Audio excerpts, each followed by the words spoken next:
Starting out, it's crucial to focus on your fundamentals. First of all is aim. Whether transitioning from controller or diving straight to keyboard and mouse, improving your aim is key. You will not be able to build properly to defend yourself, so you have to improve your aim to counter your lacking builds. You will have access to aim trainers like Aim Labs and Kovacs, which you can use to experiment with your sense. Once you're comfortable, you can go in-game to raid this 1v1 aim duel, which is the best practice for aim as you will get used to people's movement. But which is better, Aim Labs or Kovacs? I personally prefer Kovacs. Start with Aim Labs to see if you enjoy practicing your aim outside of Fortnite. If you're serious about improvement, consider investing in Kovacs alongside with regular 1v1 aim duels. Builds. If you moved from a controller to PC, you have an easy time adapting compared to someone starting fresh on keyboard and mouse, because you already are familiar with the fundamental building grid. However, whether you are new or switching from controller, having optimal keybinds is crucial to succeed. You don't want to overload one finger with too many keybinds, e.g. V for stair, B for wall, H for floor, G for edit. This setup overloads your thumb while other fingers remain underutilized. While you can draw inspiration from pros, it's vital to customize and take your time setting them up. This setup is crucial and will significantly impact your success, or down the line you will have to change your keybinds. For instance, I switched my wall from B to Q, but I kept pressing 1 for pickaxe or tapping out mid-fight because of muscle memory. It's really hard to, because now my wall is on Q instead of B. After you sorted your keybinds, start with map specifically designed to practice your edits. Use good crosshair placement, meaning you should aim for the shortest possible movement when making edits. Like this. Not like this.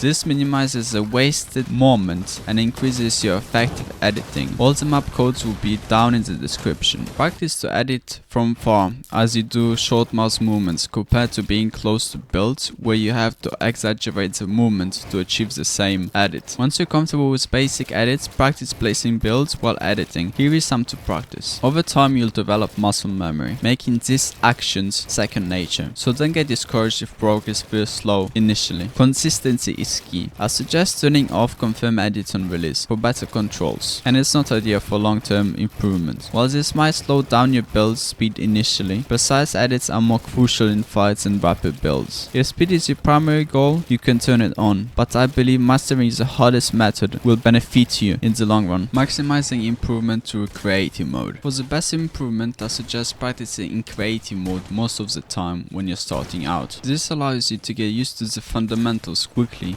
as you will fight, respawn as you die and jump back into action, instead of wasting 20 minutes in rank looting and then dying, where you could have gotten 20 minutes worth of fighting and practicing creative, building crucial muscle memory. Now, I'm not saying you should stay in creative forever and become a creative warrior, it's just a faster way to improve your skills. Personally, I spend most of my time in creative because it helps me improve much faster than ranked. I remember seeing Martoz practice a retake in creative, and when he said he couldn't master that, I took it as a challenge and spent the entire day practicing it over and over again until I got it.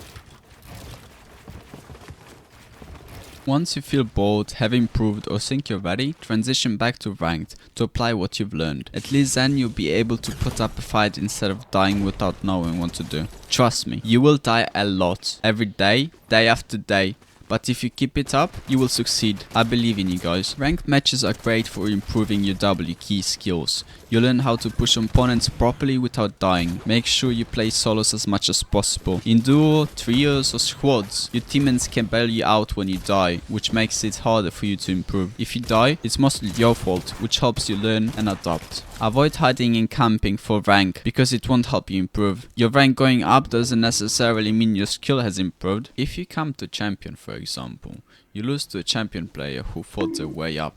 When you decide to push, don't just rush in aimlessly opponent after opponent. Make sure you have enough materials and loot before engaging. If you start losing a fight, disengage, reform and try again. Tracking and game sense. This is one of the main reasons players get eliminated. Not knowing where the enemy is, and they fully know where you are.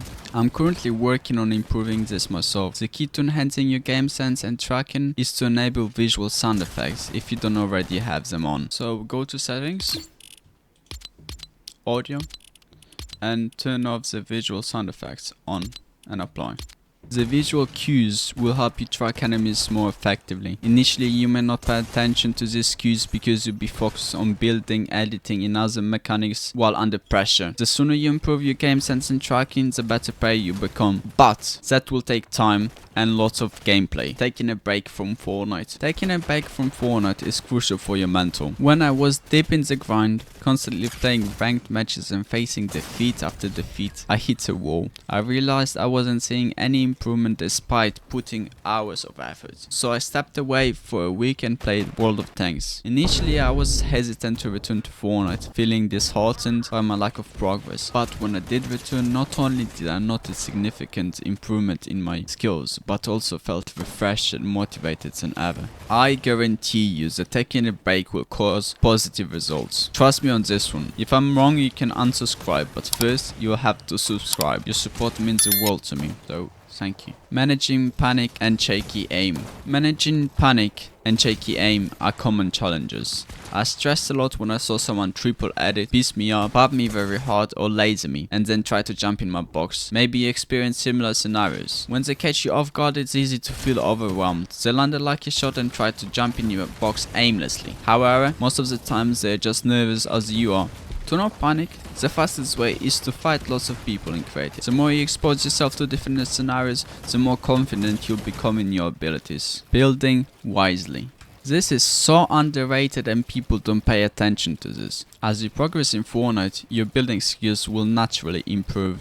You'll be tempted to flex and piece people up, but that will lead you nowhere. Flashy overbuilding may seem impressive, but in the heat of the moment, it often leads you to die in actual matches. Resources are limited and there is no respawning. Trust me, I've learned this the hard way, dying countless times because of that. Resist the urge to showcase your builds. Instead, focus on strategic, effective buildings that serve a purpose. Remember, it's not about how flashy your builds are, but how effective they help you to secure the kill. Final take.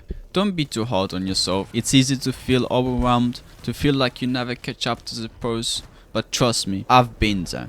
It sucks, but if you persist, you'll get there. Remember, progress takes time, so be patient with yourself and keep pushing forward. If you like the video, leave a like. If you don't, leave a dislike. Hope you found this video helpful and I'll see you next time. Peace out.